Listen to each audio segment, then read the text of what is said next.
ভারতের তামিলনাড়ুতে সন্তান লাভের আশায় পালিত হয়েছে এক প্রাচীন ও ব্যতিক্রমী আচার। শতাব্দী প্রাচীন এই রীতিতে অংশ নিতে সমবেত হন শত শত সন্তানহীন নারী। মাটিতে খাবার খেয়ে প্রার্থনা করার এই অদ্ভুত প্রথার ভিডিও এখন ভাইরাল। ভারতের দক্ষিণাঞ্চলীয় তামিলনাড়ু রাজ্যের তিরুভান্নামালাই জেলার সেতুপেটে অবস্থিত অরুমুগাস্বামী পরদেশী সিদ্ধার মন্দির।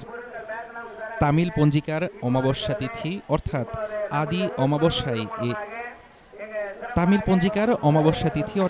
আদি অমাবস্যায় এখানে বসে ভক্তদের এই বার্ষিক উর্বরতা আচার। সন্তান ধারণের আশায় প্রতি বছরই শত শত নারী জড়ো হন এই পবিত্র স্থানে। ভিডিও চিত্রে দেখা যায় পুরোহিতদের কাছ থেকে খাবার গ্রহণের পর নারীরা মন্দিরের সিঁড়িতে সমবেত হন। এরপর হাত পেছনে রেখে হাঁটু গেড়ে বসে মাটিতে রাখা প্রসাদ বা খাবার গ্রহণ করেন তারা। স্থানীয়দের দাবি, প্রায় 200 বছর ধরে নিরবচ্ছিন্নভাবে চলে আসছে এই ঐতিহ্য।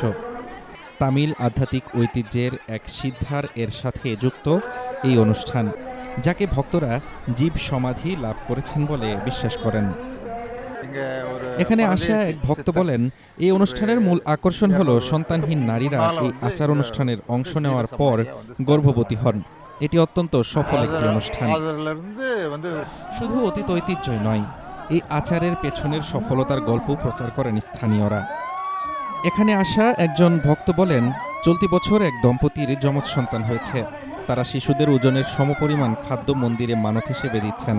মানুষ আশা নিয়ে আসেন, আর যারা বিশ্বাস নিয়ে আসেন তারা সফল হন।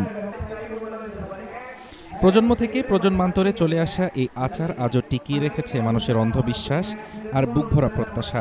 পরিবার শুরু বা সম্প্রসারণের অন্তিম আশায় শত শত নারী আজও ভিড় জমান এই মন্দিরের প্রাঙ্গণে। Desk report, Dhaka today.